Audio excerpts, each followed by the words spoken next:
በመንግስት ተቋማት ያሉ የአሰራር ችግሮች ለግለሰቦች የተወሰኑ የታክስ ይግባኝ ውሳኔዎች ሳይተገበሩ እንዲዘገዩ ምክንያት እየሆኑ ናቸው ሲል የፌዴራል ታክስ ይግባኝ ኮሚሽን አስታውቋል። በ2017 በጀት ዓመት 9 ወራት በቀረቡለት 3.5 ቢሊዮን ብር የያዙ 686 መዝገቦች ላይ ውሳኔ ማስተላለፉን የተናገረው ኮሚሽኑ ውሳኔዎቹ በቶሎ ባለመተግበራቸው የተወሰነላቸው ሰዎች ገንዘባቸውን ለማግኘት ረጅም ጊዜ እንዲጠብቁ እያስገደዳቸው መሆኑን ጠቅሷል። ይህን ለመፍታት ከገቢዎች ከገንዘብና ከፍትህ ሚኒስቴር መስሪያ ቤቶች እንዲሁም ከጉምሩክ ኮሚሽን ጋር እየመከርኩ ነው ያለው የታክስ ይግባኝ ኮሚሽኑ በ9 ወራቱ ከታዩ መዝገቦች ውስጥ 232 ለተከራካሪ ግለሰቦችና ተቋማት እንዲሁም 293ቱ ደግሞ ለገቢዎች ሚኒስቴርና ለጉምሩክ ኮሚሽን እንደተወሰኑ የጠቀሰበትን መግለጫ ሰጥቷል። አቤል አበበ እንደሚከተለው ተመልክቶታል።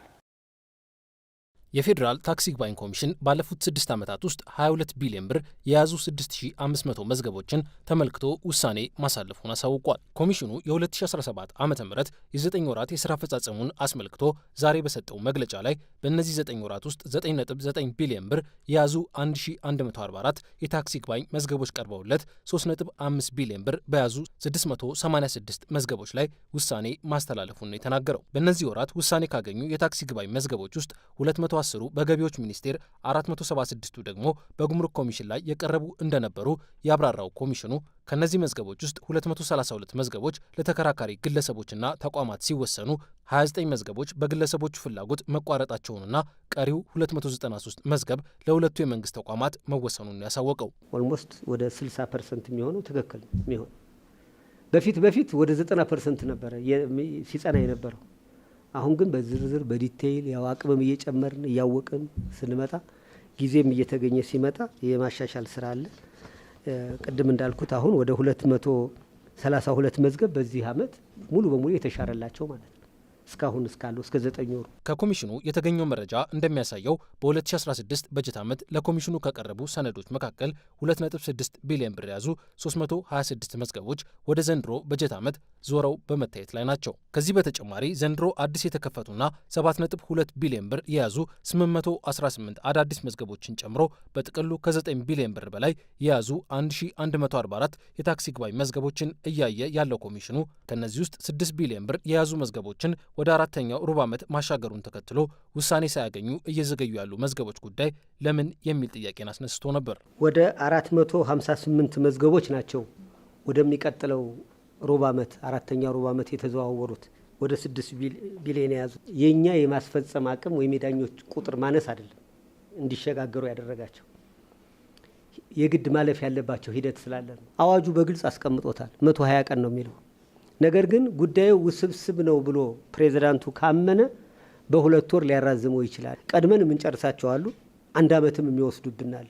አቬሬጅ ግን ከተባለው ጊዜ ያለፍንበት ጊዜ የለም። ዘንድሮ ውሳኔ ያገኘ መዝገብ ቁጥር ካለፈው ዓመት አንጻር የ243 ብልጫ አለው ያለው ኮሚሽኑ ከወሰናቸው ውሳኔዎች ውስጥ 356ቱ ለከፍተኛው ፍርድ ቤት አቤት ተብለው የአቤቱታ ተቀባይነት ያገኙት 17ቱ ብቻ መሆናቸው የውሳኔን ጥራት የሚያሳይ ነው ብሏል። የኮሚሽኑ ውሳኔ በዚህ ልክ ጥራት ያለው እየሆነ ነው ቢባልም እየወሰናቸው ያሉ ውሳኔዎች ተፈጻሚነት ግን በመንግስት ተቋማት አሰራር የተነሳ ችግር ላይ መሆኑን ነው ኮሚሽኑ ያስረዳው። የተወረሰ መኪና ጉምሩክ ይቀድምና ለገንዘብና ኢኮኖሚ ነው እንደተረከበ የሚሰጠው።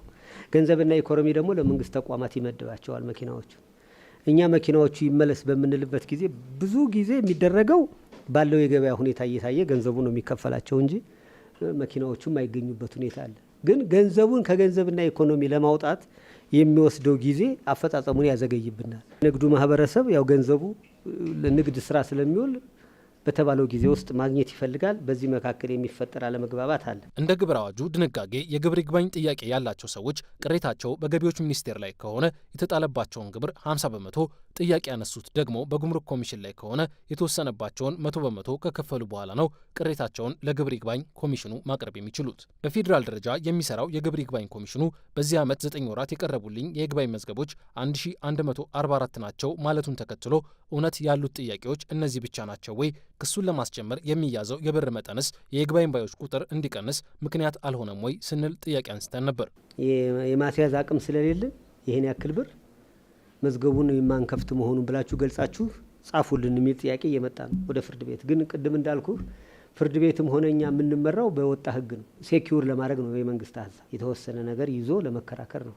የሚገርመው ከኛ መጥተው ይግባኝ ሲጠይቁ ደግሞ 75% ይሆናል ወደ ከፍተኛ ፍርድ ቤት ሲሄዱ። ስለዚህ በዚህ ምክንያት አቤቱታ የማያቀርቡ ሰዎች እንዳሉ እናውቃለን። ህጉ ግን መሻሻል እኛም በተለያየ ጊዜ ሪኮመንድ እያደረግን ነው። ሰዎቹም ያነሳሉ። የታክስ ይግባኝ ጉዳዮችን አስመልክቶ በተሰጠው በዚህ መግለጫ ላይ ኮሚሽኑ ከአዲስ አበባ በተጨማሪ በአማራና በኦሮሚያ ክልሎች ቅርንጫፍ ቢሮዎችን ለመክፈት የነበረው እቅድ በጸጥታ ችግሮች ምክንያት እንደዘገየበት ጠቁሞ ነገር ግን በመጪው ዓመት በኦሮሚያ፣ አማራና ሲዳማ ክልሎች ውክልና ወስደው የሚሰሩ ቅርንጫፍ ቢሮዎችን ለመክፈት እቅድ መያዙን አሳውቋል።